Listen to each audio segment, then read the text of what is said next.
Hey, BookTube Sean here, coming to you with my weekly wrap-up. So I'll start with the books that I read this week. And the first book that I read this week was The Stars Are Legion by Cameron Hurley.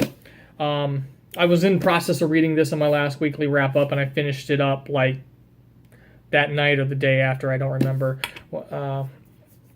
exactly when, after I finished recording the last video that I finished it. But I tried to describe it in my last video. It's these world ships that are made up of organic matter that the people who are of each of the families on the worlds are born by the world and are not regurgitated, but recycled back into the world. And there is a world that is able to leave the Legion called the Makshi. And the primary character in this Zan is the only person who has been able to board the Makshi, and every time she comes back from a failed attempt of taking over the world, her memory is erased. And what she is told is her lover, Jade, is the person who tries to help her get back to herself, and apparently she has this grand plan with to take over things. I liked this book. I didn't love it. The middle of the book was probably my favorite part of the book. And this is a sci-fi book, but especially the middle part really reads more like a fantasy. You can really see Cameron Hurley's epic fantasy background, especially in the middle part of the book, because Zan is traveling the world, and she comes across these different characters that we're introduced to, and they join her party and her quest. So ultimately, it mostly read like a fantasy to me, set in space. And there was a lot of talk when this book came out about how graphic it was and grotesque it was with the way the worlds act. And there was, I think, there was people who had a problem with one chapter in particular.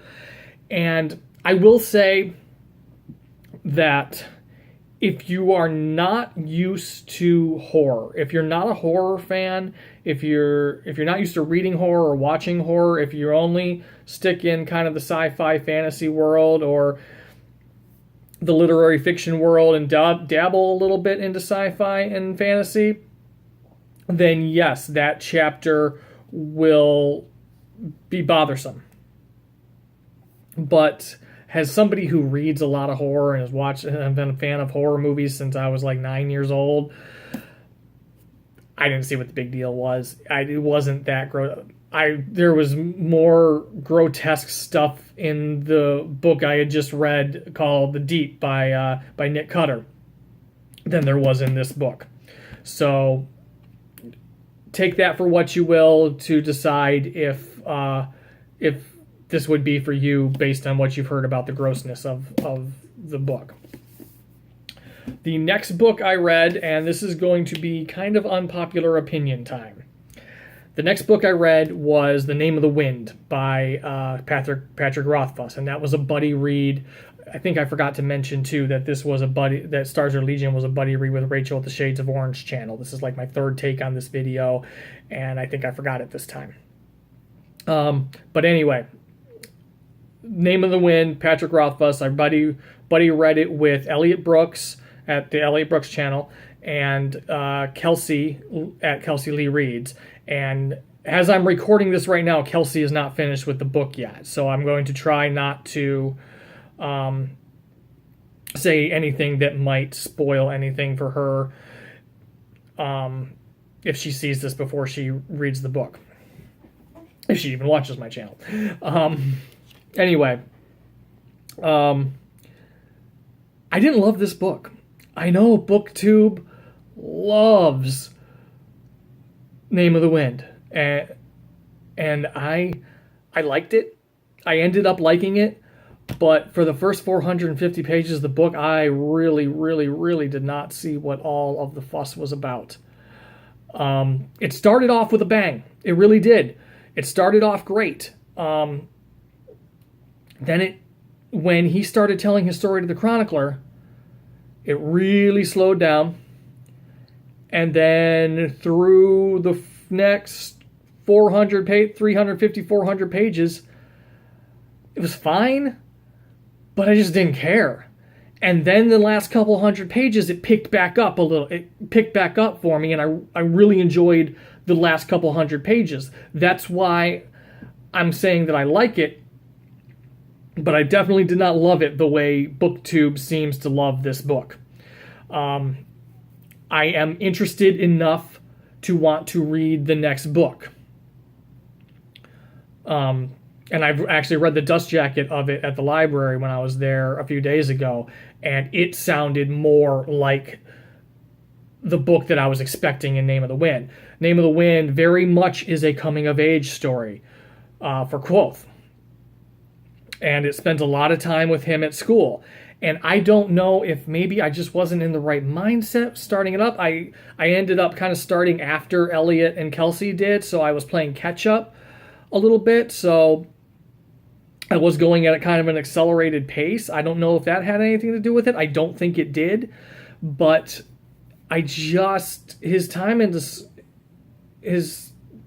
with schooling, and even somewhat of his time on the streets, for those of you who've read the book, I just didn't care. And there was this petty feud that I really didn't care about and didn't really seem to be that dramatic.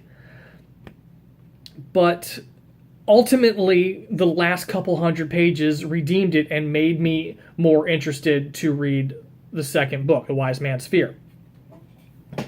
So I will get to The Wise Man's Fear, just not yet. But I will pick up The Wise Man's Fear at some point, because I am now interested. But if you'd asked me around page 400 of The Name of the Wind, I probably would have said, you know what? I'm good. I don't need to read The Wise Man's Fear.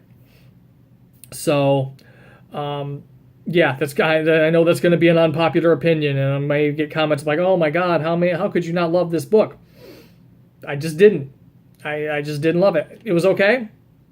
I didn't hate it.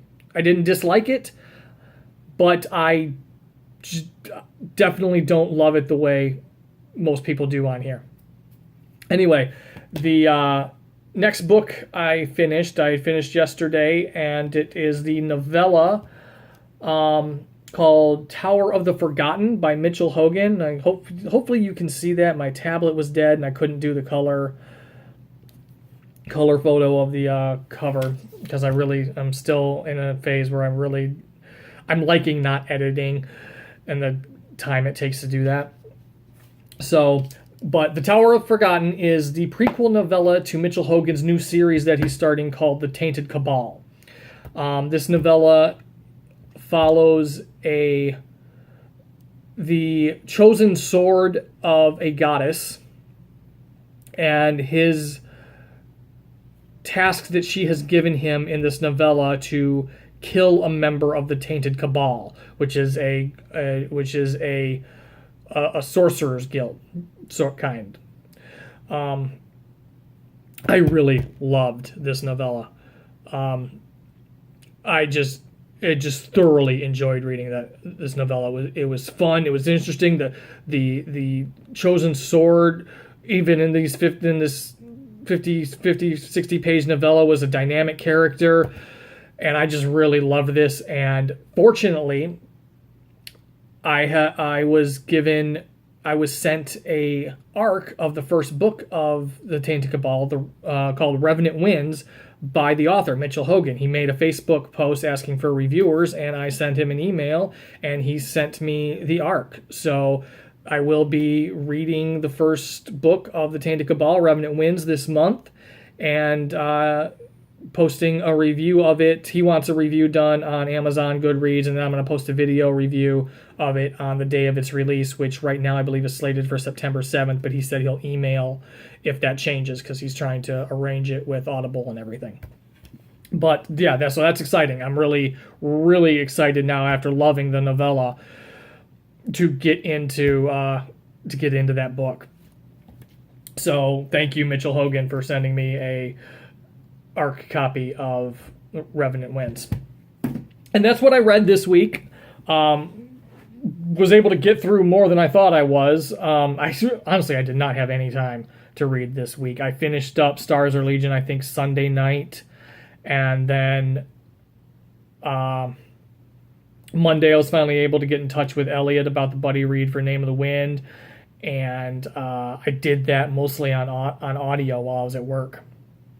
Because I just didn't have time to read at home this week. But books that I have acquired through the week, I really haven't acquired much of anything. I got one book on Kindle, and it's a book I'm going to be starting this week, The Fact of a Body by Alexandria Marzano-Lesnevich. And that is Lisa at Books and Smiles. She has a buddy reads group on Goodreads, and I'll link that in the description. And that is one of the books for that group. It's a true crime novel. Excuse me, that I've been interested in for a long time.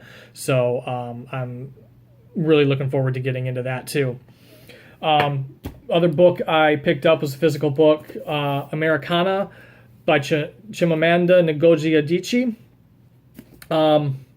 I'll read the back of this for you because it's the best way I can describe it. Efemelu and Obinze are young and in love when they depart military-ruled Nigeria for the West. Beautiful, self-assured Efemelu heads for America, where despite her academic success, she is forced to grapple with what it means to be black for the first time. Quiet, thoughtful Obinze had hoped to join her, but with post-9/11 America closed to him, he instead plunges into a dangerous, undocumented life in London. At once powerful and tender, Americana is a remarkable novel of race, love, and identity by the award-winning writer Chimamanda Ngozi Adichie. It sounded really interesting to me, and I was able to pick this up on Amazon for around $5-6, and I was like number 23 on 2 copies on Overdrive. So it was going to be a long time before this got to me on Overdrive. So for $5 or $6 on Amazon, I picked it up and I can read it whenever I'm ready for it now, instead of all of a sudden my hold coming in and trying to read it within 3 weeks because it's apparently a very popular hold title. And that's I also grabbed a couple of library books I picked up this weekend. The Man Booker Prize long list came out. So I'm going to try to read. I know I won't be able to read all 13 books on the long list. Not even possible. But what I'd like to do is I'd like to start reading the books on the long list and read read what I can of them before the short list comes out in September. And then hopefully some of the ones that I read in August end up on the short list. So then I only have a few to read of the short list left before the winner's announced in October. So that's my hope, is to be able to ultimately read the short list for the Man Booker Prize this year before the winner is announced in October. I don't know how successful I'll be, but I'm going to try. Why not? I got a lot of reading time in October. I have a couple of arcs I need to get to, the Revenant Winds, and I also have an arc of Sea of Rust, and that is by C. Robert Cargill. And those are both early September releases, so I need to read those arcs in August. But I don't want to say blessed, because my wife is going away for 3 different weeks in August for work.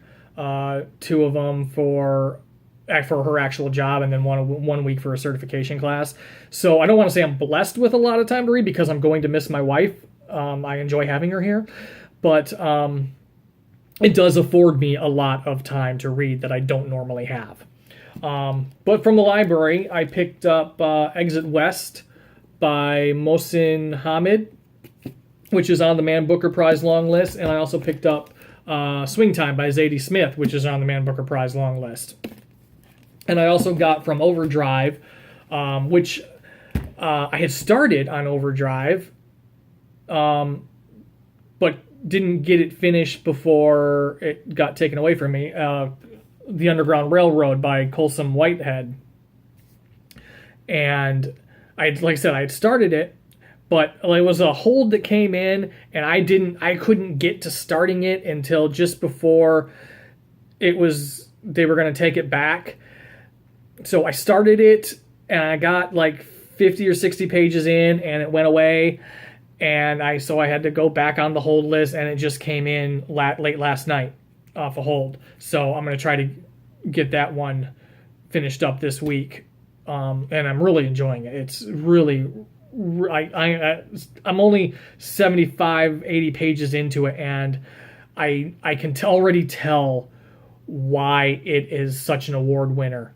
The writing style is just fantastic. It's really easy to read. The character of Cora is already just a great dynamic character. She's been through some shit. She's going through some shit, and it's shaping her. So I'm really excited to get that finished up. So that kind of covers what I'm going to be reading over the next week, too. I'm going to be reading Underground Railroad. I'm going to try to get into both of these. I want to make some more progress in Obelisk Gate by N.K. Jemisin. I still have Keeper that I'm working on.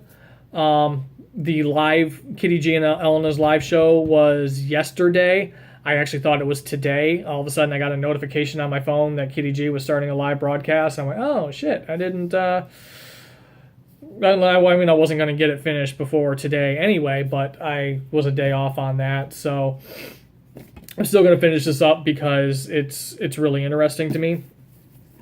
But yeah, my goal to get that done before the live broadcast, I failed on that. But that just goes to how much time I had to read over the week. I just didn't have any time. Other news, I am going to be starting up a WordPress blog under my Eclectic Reads name. I actually already have it set up, and I will link it in the description below, but it's Eclectic Reads site at .wordpress.com. Right now it's just a welcome message up on there. But my plan is I'm going to do a written review of every book that I read on the blog. And I'm going to save separate video reviews outside of my weekly wrap-ups. I'm going to save those for arcs and books that I just feel passionately about and really feel like I have something to say about. Other than that, I'll just talk about them in my weekly wrap-ups. But I will be posting written reviews because I express myself better in writing than I do verbally, as you can tell probably by my rambling throughout this video. It's harder for me to. A lot of thoughts go through my head, and I can edit them out easier in the written word than I can verbally. So please go over there if you want to see what my written reviews are going to be like. Go over there and follow me on my WordPress blog. There'll be content coming soon, but it's set up. You can go to the link and subscribe. And as always, thank you to everybody who has subscribed. Come find me on Goodreads and Twitter. Leave a comment below, and I will see you all in the next video.